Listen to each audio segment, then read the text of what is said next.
Here, let's bring in Steve Suttmeier, Chief Equity Technical Strategist at Bank of America Securities. Steve, good morning. Good to see you. Good morning.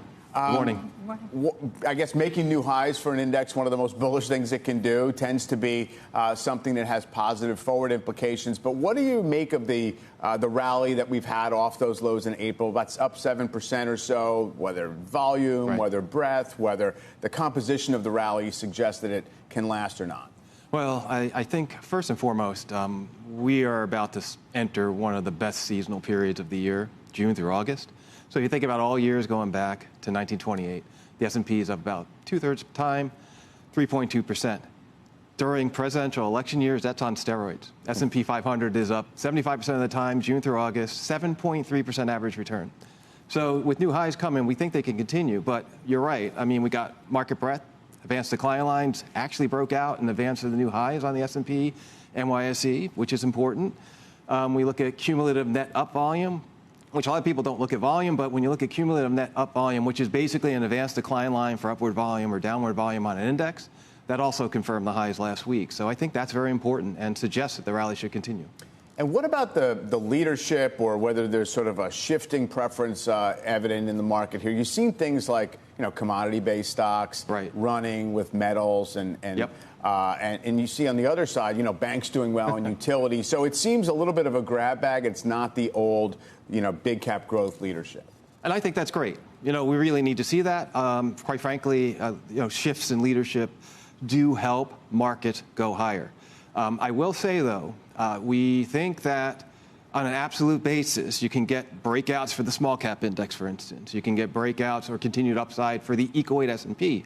But we don't know if that leads. I mean, the relative trends versus the S&P, meaning how they perform relative to the market, are still down in the doldrums, still trending lower. So there's a chance here that even with this broader participation, it still could very well be more of a mega cap market. It could still be more of a growthy market. And we'll learn more about that, I guess, this afternoon with the NVIDIA earnings. Yeah. But I mean, that's the way we're set up right here, right now. And it's not only in the U.S., it's global. You got breakouts in Europe confirmed by advanced decline lines. Japan has corrected a little bit, but prior to that, the advanced decline lines are going to new highs. So it's a global bull market right now. And what about China? A lot of excitement over the aggressiveness of that move off of just, washed out lows really recently. Right. I mean, I think the important thing is you're starting to see, emerging markets break out. Like if you look at the MSCI Emerging Markets Index, it completed a base. If you look at the Hang Seng Index and the Shanghai Composite, earlier this year, it looked like they could retest the lows from, a couple years back, and they did that. And then all of a sudden, they reversed sharply off of that. Both of those indices formed a technical pattern called a head and shoulders bottom, meaning that they should continue to go higher. They look a little extended here. Mm-hmm. But I think they've entered into a buy the dips type of market. Is it because we're expecting a rate cut from the ECB and potentially one from the Fed to follow, even though the Fed looks a lot less clear at this point? But lower rate environment's better for some of these emerging markets. I would agree. I mean, I think, it seems like rates have been elevated for a while, and the market has digested that fine. So anything other than, having to hike again, I think would support those markets. Obviously, all this suggests that the trends remain positive longer term. That was also the case in March, 28th, or whenever we did have that little high. I guess the things to look at is in the short term when things get overdone, either on sentiment or if people get a little bit positioned too aggressively.